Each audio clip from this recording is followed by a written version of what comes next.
Assalamualaikum dan salam sejahtera. Hai murid-murid, hari ini kita akan belajar unit 4 Kedaulatan Negara dicabar.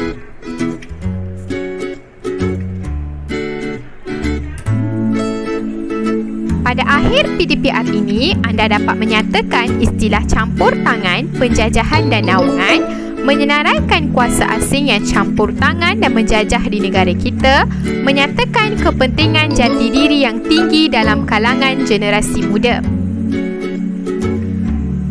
Kuasa asing di tanah airku.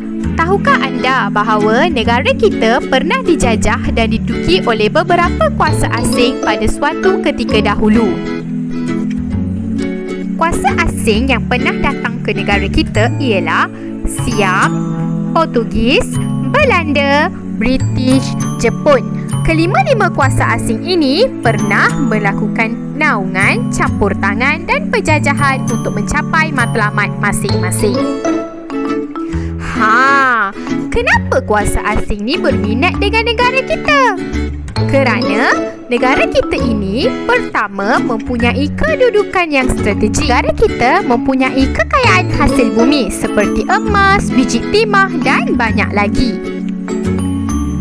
Strategi kuasa asing. Kuasa asing menggunakan beberapa strategi seperti naungan, campur tangan dan penjajahan untuk mencapai matlamat masing-masing. Jom kita lihat apa maksud setiap strategi ini. Pertama, naungan. Naungan bermaksud perlindungan yang diberikan oleh kuasa asing kepada sesebuah wilayah. Negeri naungan menghantar ukti sebagai tanda persahabatan. Contoh, Perlis, Kedah, Kelantan dan Terengganu ialah negeri naungan Siam sehingga awal abad ke-20. Apa itu ukti? Ukti pemberian berbentuk wang atau emas mengakui tanda kekuasaan. Seterusnya, campur tangan. Campur tangan ialah kuasa asing mencampuri hal ehwal pentadbiran negeri secara langsung. Presiden British dilantik untuk membantu pemerintah tempatan mengurus pentadbiran. Campur tangan di tanah Melayu bermula di Perak melalui Perjanjian Pangkor pada 1874. Seterusnya, penjajahan. Penjajahan ialah kuasa asing menjadikan sesebuah negeri sebagai wilayah taklukan.